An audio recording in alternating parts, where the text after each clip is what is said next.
গন্ধরাজ চিকেনের এই রেসিপিটা তোমাদের সঙ্গে শেয়ার করব। এটা আমার কিন্তু মেয়ের রেসিপি, মেয়ে রান্না করে, তো ও কী কী এর জন্য মানে জোগাড় করে রেখেছে সেগুলো দেখাবো। তো এরকম গন্ধরাজ লেবু পাতা সমেত নিতে হবে, কারণ পাতাগুলো কিন্তু রান্নায় লাগে। তো গন্ধরাজ লেবুর সাথে আর কী কী আছে দেখি, এখানে পেঁয়াজ কুচি, আর এখানে গন্ধরাজ লেবুগুলো স্লাইস করে কাটা, তার সঙ্গে গন্ধরাজের পাতা, গন্ধরাজ লেবুর যে পাতাগুলো বলছিলাম, আর আদা বাটা, রসুন বাটা, পেঁয়াজ বাটা, কাঁচা লঙ্কা চেরা আছে, আর এখানে রয়েছে তোমার কাজু বাটা।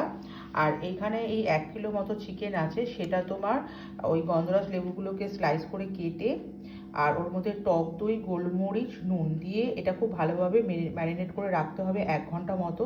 আর এই চিকেনের পরিমাণ মতোই কিন্তু এই মশলাগুলো তোমরা তোমাদের মতো নিতে পারো। একটু সাদা তেল দেব, কারণ এই রান্নাটা সাদা তেল আর ঘি মিশিয়ে হবে, ঠিক আছে? আর এই যে ঘিও দিয়ে দিলাম সাথে। এরপরে আমি গোটা গরম মশলা ফোড়ন দেব। গোটা গরম মশলা, এর সাথে গোটা গোলমরিচও অ্যাড করেছি আমি। এখান থেকে পেঁয়াজটা নিয়ে কড়াই দিয়ে দেব।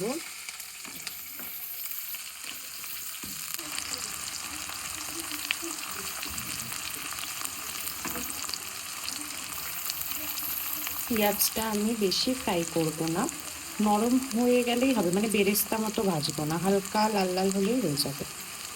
যেমনকি আমি বলেছিলাম, বেশি লাল লাল করে ভাজতে হবে না, হালকা নরম হয়ে গেলেই হবে। এখানে দেখো হালকা লালচে ভাবে এসে গেছে, নরমও হয়ে গেছে পেঁয়াজটা। তো আমি এখান থেকে আবার আদা বাটা আর রসুন বাটা দুটোই দিয়ে দেবো।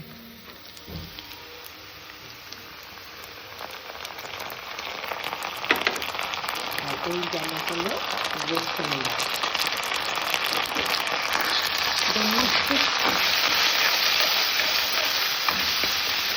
হলো গিয়ে পেঁয়াজ কাটা,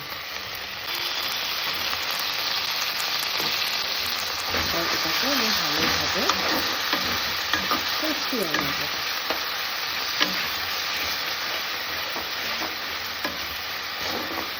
দেখতেই পাচ্ছ এটা হালকা ভাজা ভাজা মতো হয়ে গেছে মশলাটা। এটা আমি ম্যারিনেট করে রাখা চিকেনটা দিয়ে দেবো এর মধ্যে।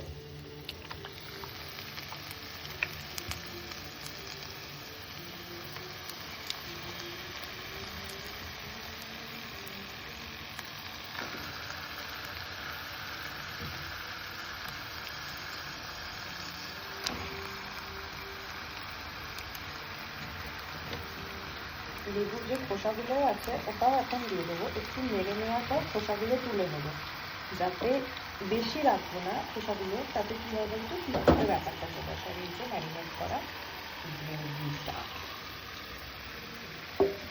অনেকক্ষণ ধরে ম্যারিনেট করে রাখা ছিল, তোমরা যে যেমন খুশি ম্যারিনেট করে রাখতে পারো।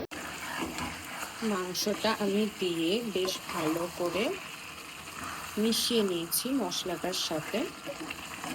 এইবার আমি ধনে পাউডার দিয়ে দেবো পরিমাণ মতো।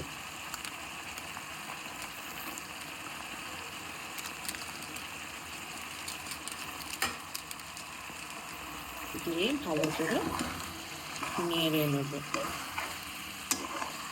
ভালো করে নেড়ে নেওয়ার পরে আমি মাংসটাকে লো ফ্লেমে ঢাকা দিয়ে রেখে দেবো, যাতে একটু সেদ্ধ হয়ে যায়। তখন মাংসটা নিজের থেকে জল ছাড়বে, ওই জলে সেদ্ধ হবে। আর একটু স্বাদ মতো লবণ দিয়ে দেবো। বেশি লবণ দেবো না, কারণ মাংসটা যখন ম্যারিনেট করা ছিল তখন অলরেডি নুন দিয়ে মাখানো ছিল, বুঝে দিতে হবে।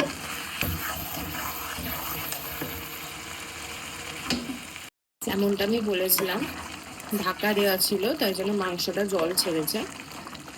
এবার হাই ফ্লেমে কিছুক্ষণ কষাতে হবে, এরকম low flame, medium flame, high ফ্লেমে মাংসটা রান্না করতে হবে। দেন আমি এর মধ্যে কাজু বাদাম পেস্ট দিয়ে দেবো। আর আমি পরিমাণ মতো কাজু বাদাম পেস্ট করা ছিল সেটা দিয়ে দেবো।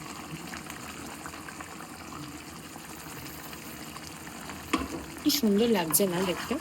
এখন তো মাংসটা পুরোটা রেডি হয়নি, রেডি হলে একটা আরো সুন্দর লাগবে।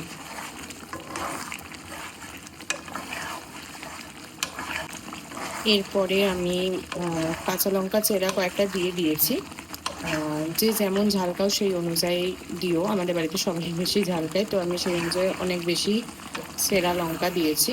নুন আর ঝালের কোনো মাপ হয় না, যে যার মতো দিও বাবা। এরপরে আমি গোলমরিচের গুঁড়োটা দেব। এটা একটু টক ঝাল টাইপের হয়। গোলমরিচের যে চিটচিটে ঝালটা হয় সেটা মুখে ভীষণ ভালো লাগে, দারুণ টেস্টি লাগে কিন্তু। এটা এর আগে করেছে, মানে খেয়েছি, ট্রাই করেছি, খুব ভালো। জল দিয়ে দিয়েছি পরিমাণ মতো, এবার আমি ঢাকা দিয়ে দেবো। এবার যা সেদ্ধ আর হয়ে যাবে, আর আমার এটার উপর কোনো কাজ নেই। আমি নুন ঝাল সমস্ত টেস্ট করে দেখে নিয়েছি, সব পুরো পারফেক্ট হচ্ছে। এটা final look, no not final look. আমি এটাকে সুন্দর করে এবার একটা বোলের মধ্যে সাজিয়ে রাখবো, তারপরে তোমাদেরকে দেখাচ্ছি।